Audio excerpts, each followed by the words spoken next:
Boa noite, muito boa noite. Se você ainda não fez isso, dá um oi, um abraço, um beijo nessa pessoa que está aí do seu lado.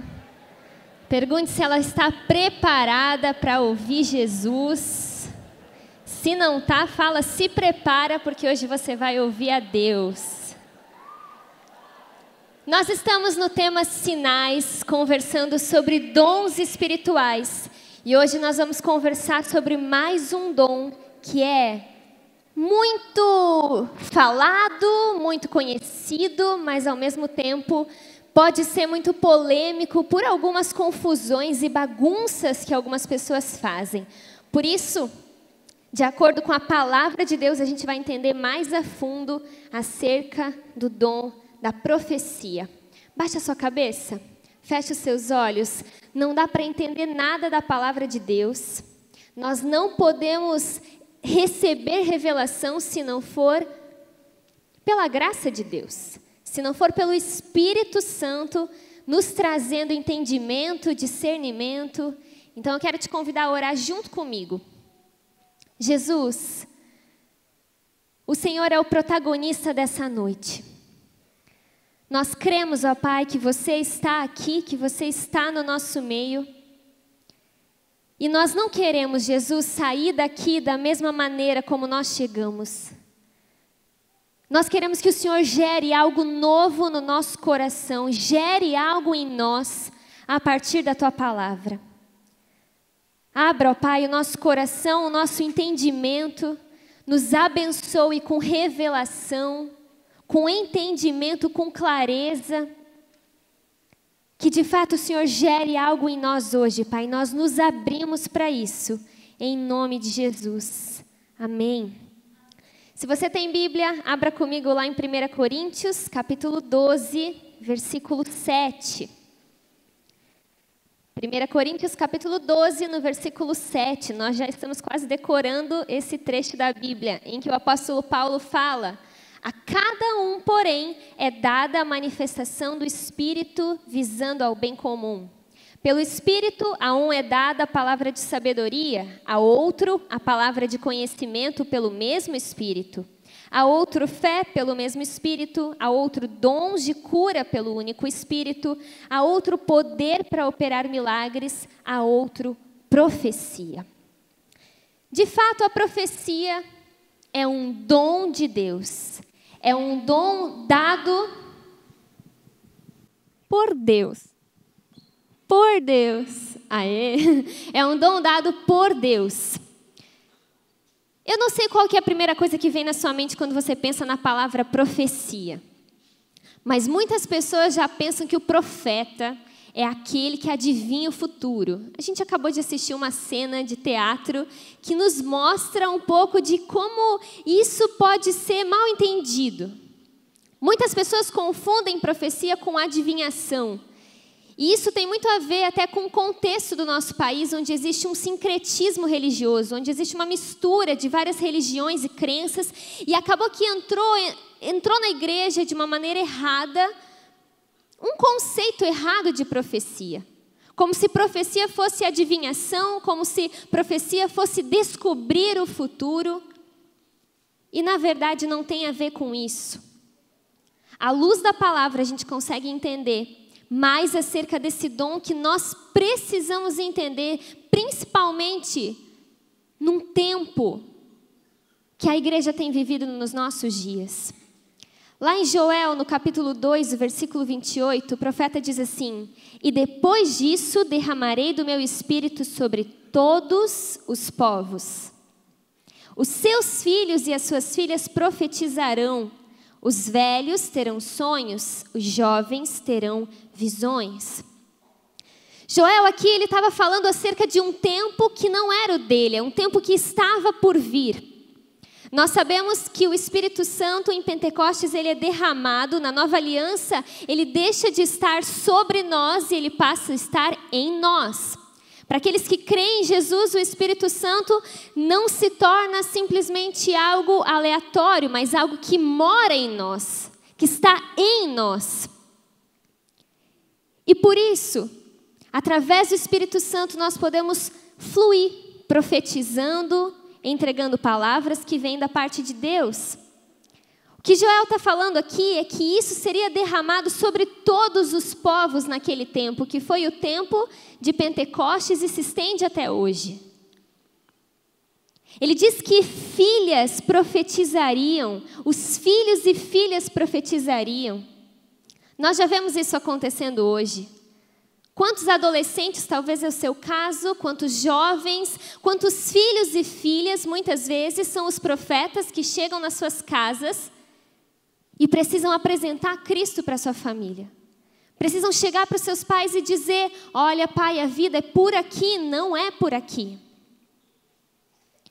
O fato é que Deus, no nosso meio e na nossa nação, Ele quer e está levantando profetas.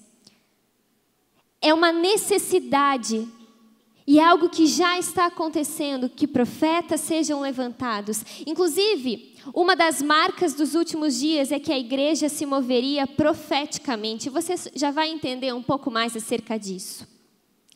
O mesmo apóstolo Paulo que está nos instruindo aqui, lá em 1 Coríntios 13, ele fala sobre o amor. Ele fala sobre o dom perfeito que é o amor. E eu não sei se você já parou para pensar, mas a gente tem um conceito de amor muito limitado e muito superficial. A gente acha que amor é buquê de flor. A gente acha que amor é romance, é dia dos namorados chegando. A gente acha que amor se resume a algo muito simples. E o que o apóstolo Paulo está dizendo aqui é que não. Amor é o dom perfeito de todos os dons. Existe um que está para além de todos. É algo que ainda a gente não consegue entender na plenitude do que significa. O apóstolo Paulo diz que em parte nós conhecemos, em parte nós profetizamos. Pergunta para a pessoa que está do seu lado, o que é profetizar? Vê se sai uma resposta boa aí. O que é o ato de profetizar? Alguém encontrou uma boa resposta?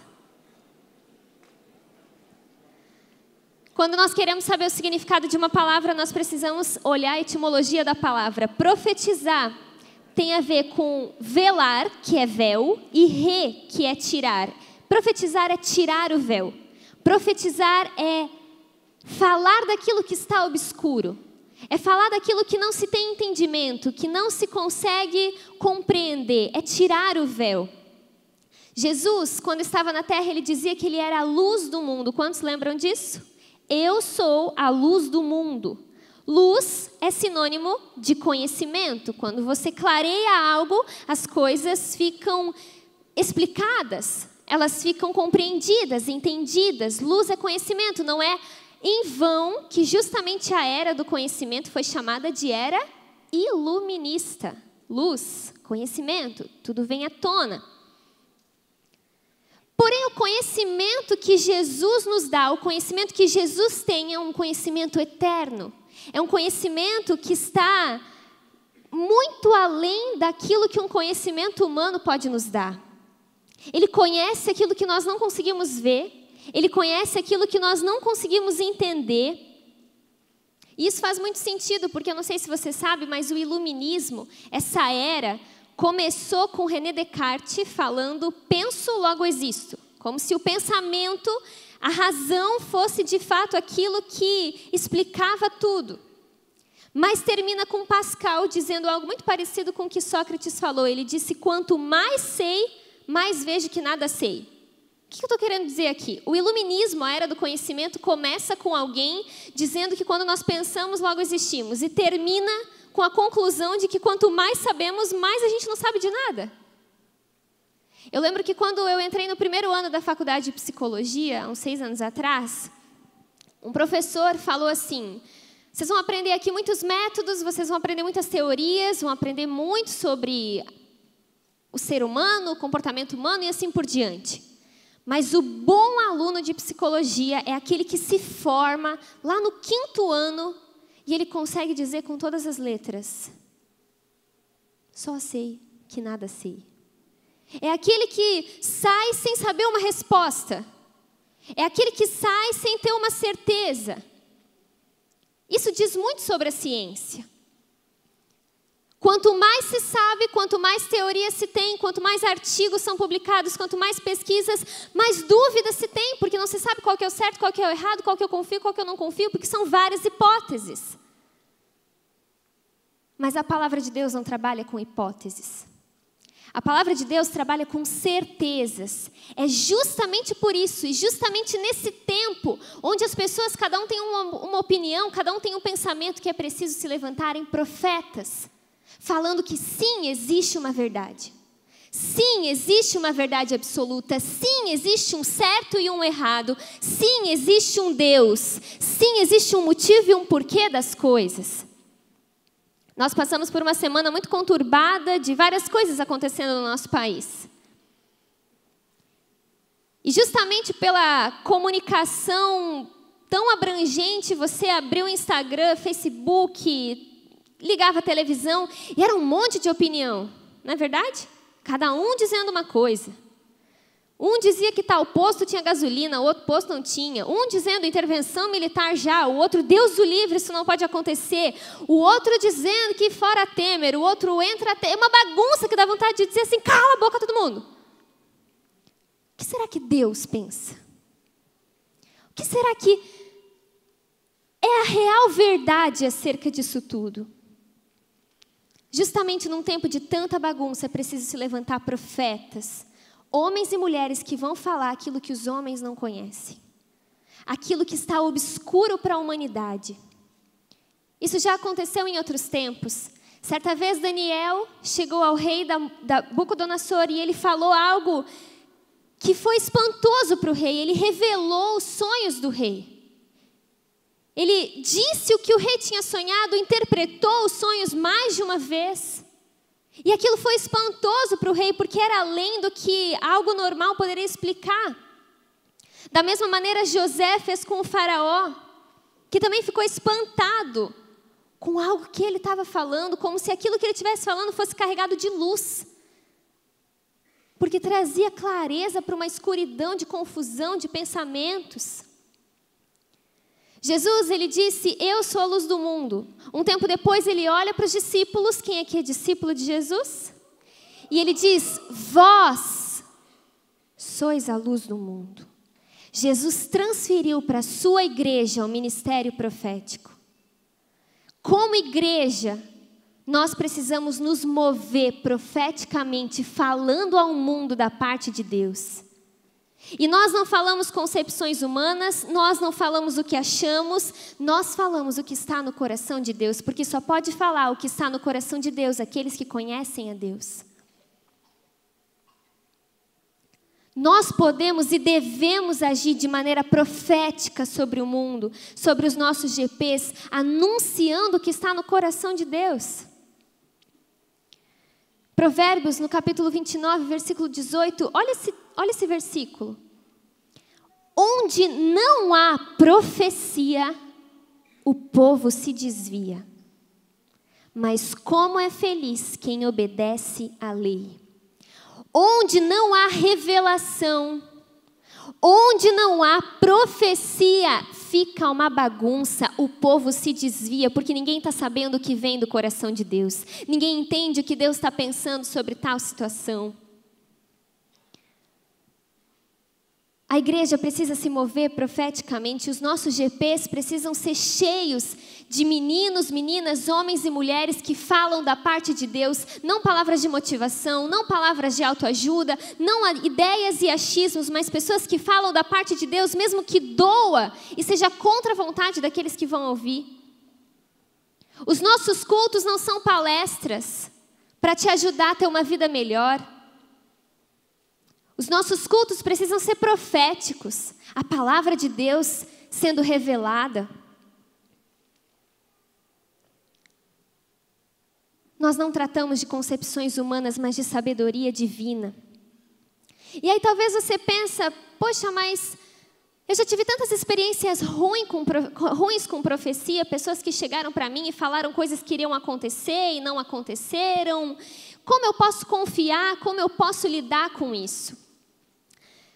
O apóstolo Pedro nos ajuda nisso. Lá em 2 Pedro, no capítulo 1, versículo 19, ele diz assim: assim, temos ainda mais firme a palavra dos profetas, e vocês farão bem se a ela prestarem atenção.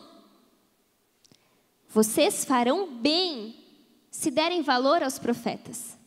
Vocês farão bem se prestarem atenção nos profetas. Porque às vezes, por frustração de vezes que nos foram falado coisas que não fizeram sentido, nós muitas vezes podemos ficar com medo de dar voz e dar crédito a profetas, homens e mulheres que realmente estão falando da parte de Deus. Ele continua: como uma candeia que brilha em lugar escuro, até que o dia clareie e a estrela da alva nasça em seus corações. Antes de mais nada, saibam que nenhuma profecia da Escritura provém de interpretação pessoal. Olha para a pessoa que está do seu lado e repete isso para você não esquecer. Nenhuma profecia da Escritura provém de interpretação pessoal. Ele continua, não precisa repetir. Pois jamais a profecia teve origem na vontade humana, mas homens falaram da parte de Deus, impelidos pelo Espírito Santo.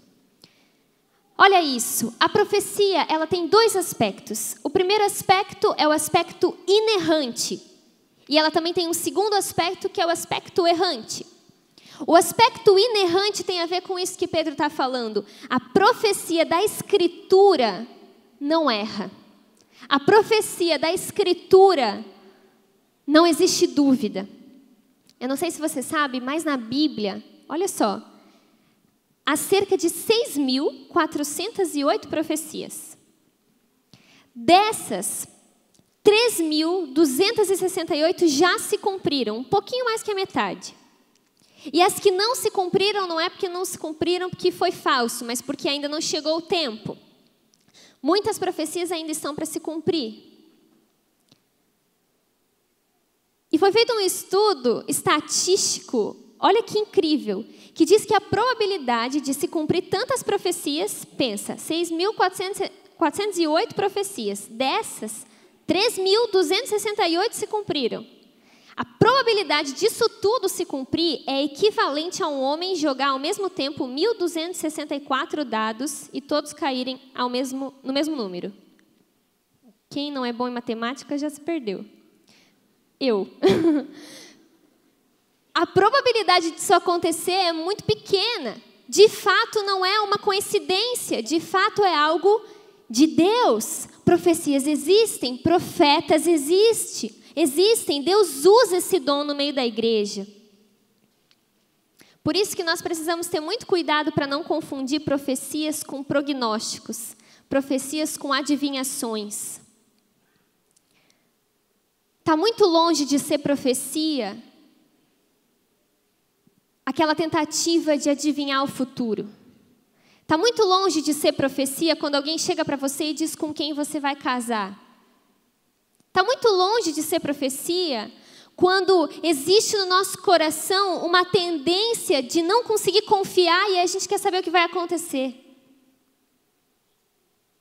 Isso, infelizmente, entrou no meio da igreja, parecendo santo, mas é muito mais pecaminoso porque nos impede de confiar em Deus.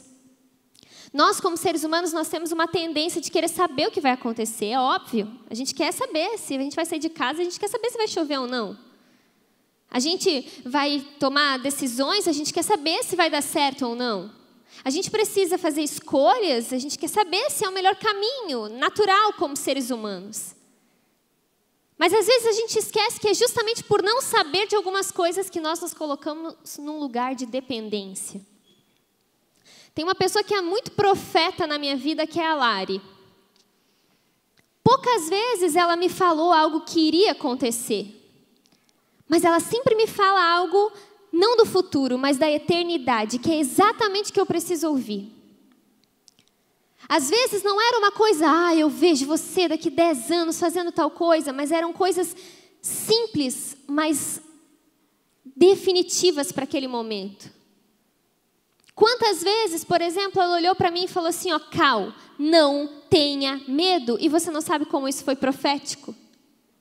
Porque era justamente aquilo que eu precisava ouvir naquele momento, naquele contexto. Se Deus quiser revelar coisas sobre o seu futuro, Ele vai revelar. Mas se Ele quiser, você não precisa ir atrás disso. Você sabe aquilo que você precisa saber. O grande problema é que às vezes nós estamos tentando ser Deus, querendo adivinhar o que vai acontecer, e nos esquecemos que já tem coisas que nos foram reveladas. Deus odeia adivinhações, mas ama profecias. Profecias não falam do dia de amanhã, profecias falam da eternidade. É por isso que heróis da fé, que estão descritos lá em Hebreus, muitos deles tinham uma promessa e morreram sem ver a promessa ser cumprida. Porque não tinha a ver com eles, tinha a ver com um propósito maior. A profecia não se trata do homem, se trata de Deus. Lá em 1 Tessalonicenses, Paulo nos instrui como lidar com as profecias. Ele fala, não apaguem o espírito, não tratem com desprezo as profecias, mas ponham à prova todas as coisas e fiquem com o que é bom. Paulo está dizendo, a maneira como a gente não apaga o espírito é não tratando com desprezo as profecias. Nós precisamos honrar e nos abrir para isso, mas a gente precisa colocar à prova o que é bom. Colocar à prova para entender se vem de Deus ou não. Como eu vou saber se vem de Deus ou não? Conheça o Espírito Santo. Você não precisa de um guru espiritual para dizer para onde você precisa ir e o que vai acontecer. Você tem o Espírito Santo. A palavra nos diz que Ele nos instrui em toda a verdade.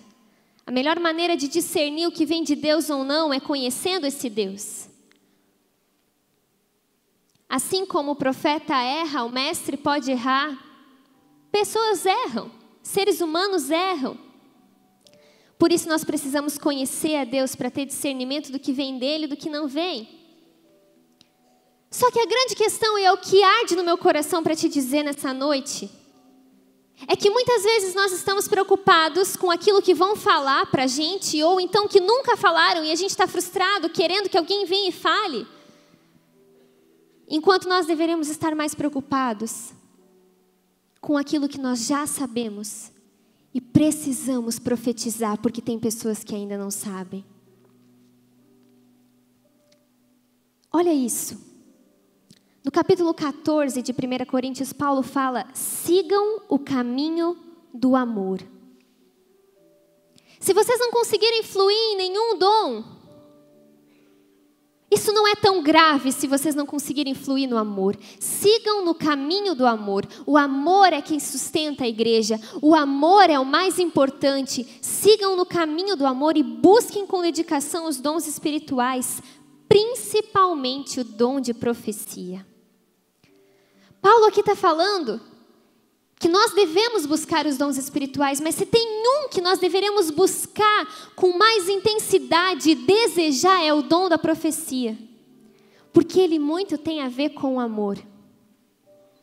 Ele continua dizendo, pois quem fala em língua não fala aos homens, mas a Deus.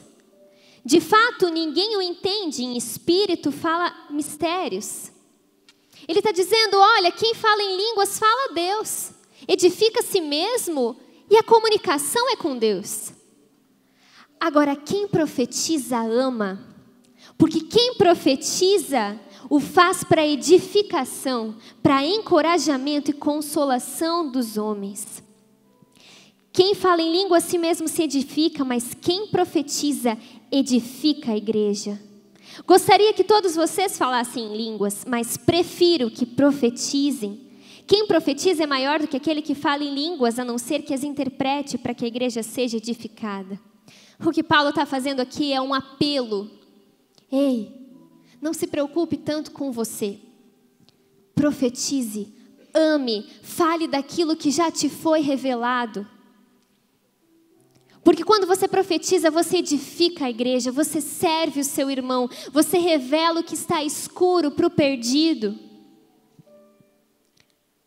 Profetizar é uma boa forma da gente deixar o nosso egoísmo de lado. Muitos outros dons, como o dom de orar em línguas, que é um dom de Deus, e a gente vai falar mais sobre isso na próxima semana, é um dom que nos edifica. É uma experiência sobrenatural muito especial. Mas é só para mim. Agora, quando eu profetizo, quando eu falo da parte de Deus, quando eu sou corajoso para chegar lá no meu GP e corrigir alguém que está errado, quando eu sou corajoso para chegar para o meu chefe e dizer, eu honro você, mas eu preciso te dizer que existe céu e inferno e existe um Deus, eu preciso te apresentar a Ele.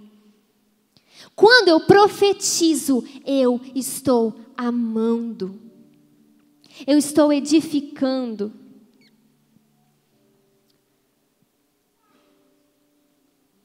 Os seus amigos, a sua família, Joinville, o nosso país não precisam de mais uma opinião. Não precisam de mais uma ideologia. Não precisam de mais uma ideia ou conselho humano. O Brasil precisa de profecia. Homens e mulheres que se levantam e falam da parte de Deus. E se Deus não te revelar algo diferente, lê a Bíblia, que já tem muita coisa revelada lá. Às vezes eu acho que Deus, olhando para a gente, tem vontade de pegar a gente e chacoalhar e dizer, ei, você é o novo Daniel. Vocês são Miqueias, vocês são Obadias, vocês são os profetas que eu levantei. Se você me conhece, você já é um profeta. Se levante e profetize.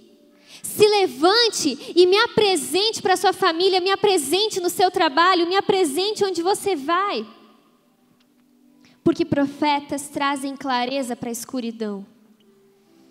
Ontem à tarde, eu estava na minha casa tendo um tempo de oração. Eu estava montando a pregação de hoje, que foi a mesma que a gente falou ontem também no Som Universitário. E eu comecei a sentir uma dor no meu peito, uma dor, algo muito forte. Deus começou a fazer em mim ontem. E eu comecei a chorar, pensando no Brasil. Eu comecei a chorar pensando em quantos universitários, em quantos professores, em quantas famílias estão no escuro, sem luz. Tateando como se estivessem procurando uma solução, mas está tudo muito escuro porque estão ignorantes acerca da palavra de Deus.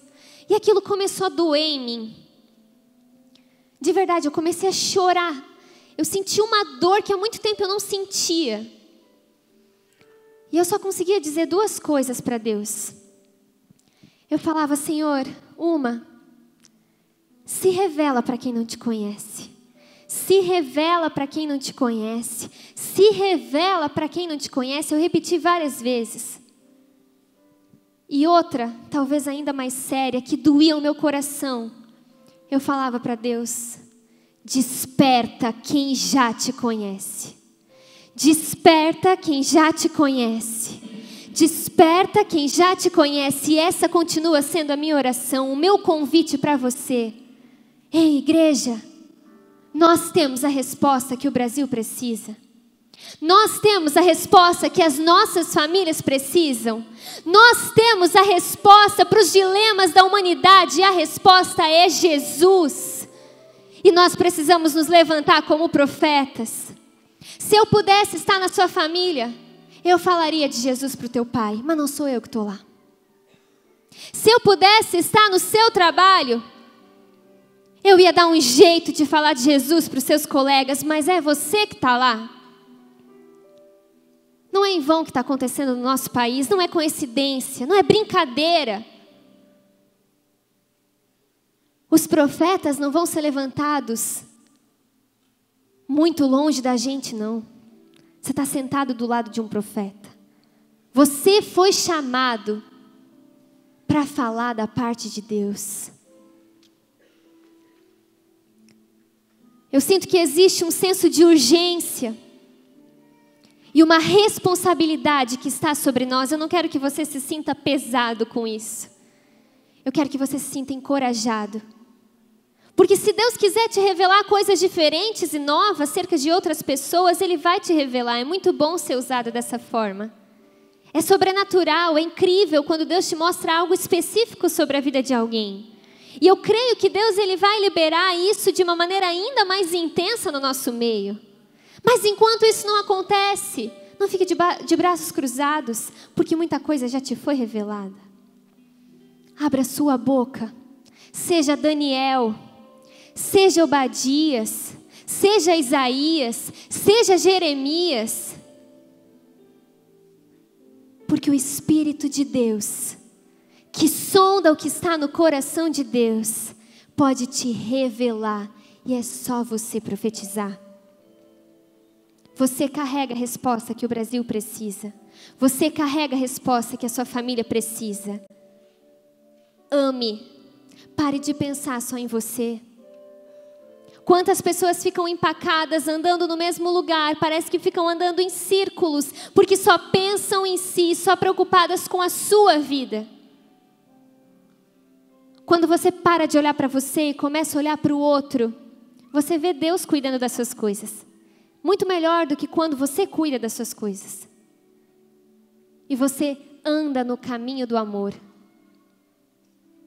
Falando verdades, falando da parte de Deus, se movendo como Deus quer que você mova.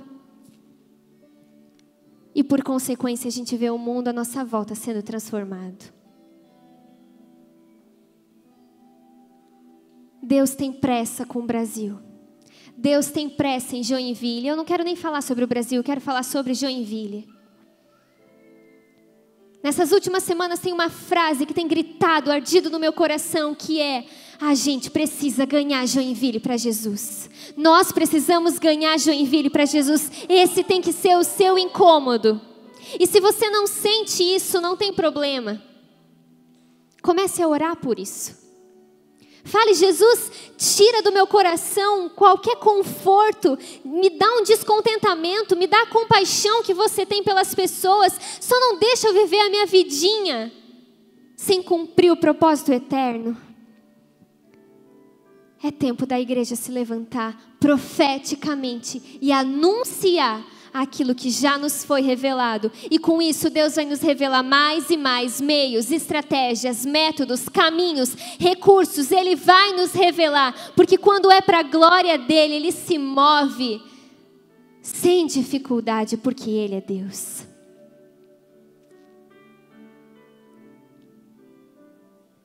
Siga no caminho do amor e busque com dedicação os dons espirituais, principalmente o dom de profecia. Para finalizar, eu quero te contar sobre uma situação que aconteceu com a filha de Billy Graham. Certo dia ela foi entrevistada e o repórter perguntou para ela o que ela achava daquilo que tinha acontecido 11 de setembro nos Estados Unidos. O repórter perguntou: você que crê em Deus, por que Deus permitiu algo tão horroroso assim acontecer? E ela, de uma maneira muito profunda e sábia, responde. Ela diz: olha, nós tiramos Deus da educação, nós tiramos Deus da TV, nós tiramos Deus das famílias, nós tiramos Deus do governo, e agora nós reclamamos da ausência dele? Quem são as pessoas que vão colocar Deus na televisão? Que vão colocar Deus nas famílias, que vão colocar Deus nas salas de aula, que vão colocar Deus nos livros de histórias, que vão colocar Deus nas rádios, que vão colocar Deus nas ruas, que vão colocar Deus nas redes sociais? Use as suas redes sociais, use a sua boca.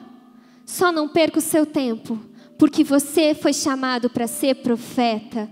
Não tenha medo de falar a verdade. Deixa eu te dizer algo. Não tenha vergonha, não tenha medo, não tem nada que te impede, porque no fim nós sabemos o final da história.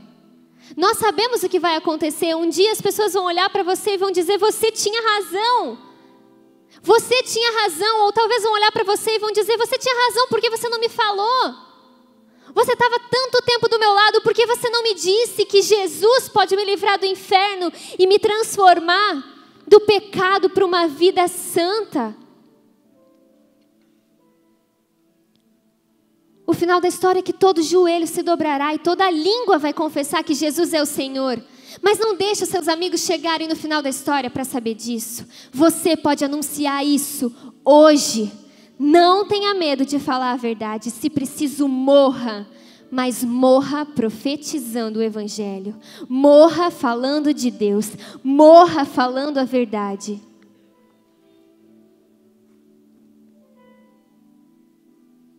Permaneça aí.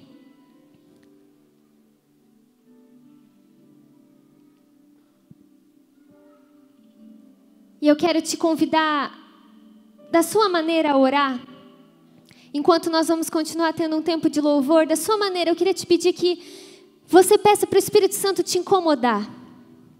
Você não pode sair daqui hoje conformado, sendo que você carrega a resposta. Você não pode sair daqui hoje conformado, sendo que você é o profeta que Deus quer levantar. Nós precisamos chorar por Joinville. Nós precisamos chorar pelas nossas famílias, porque se nós não chorarmos, quem vai fazer isso? Não tenha medo, profetize, não tenha medo. Chegue no seu GP e fale a verdade. Chegue para as pessoas que você conhece e fale da parte de Deus. E se você não sabe o que falar, vá conhecer a Deus para saber o que falar. Só não perca a sua vida olhando para você.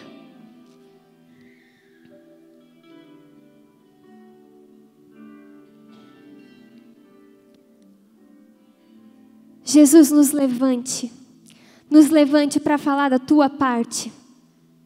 Nos ajude a fugir do nosso medo, a fugir da nossa preocupação, da nossa vergonha, mas que possamos ser a resposta, porque o Senhor nos enviou para ser a luz do mundo e trazer às claras aquilo que ninguém enxerga.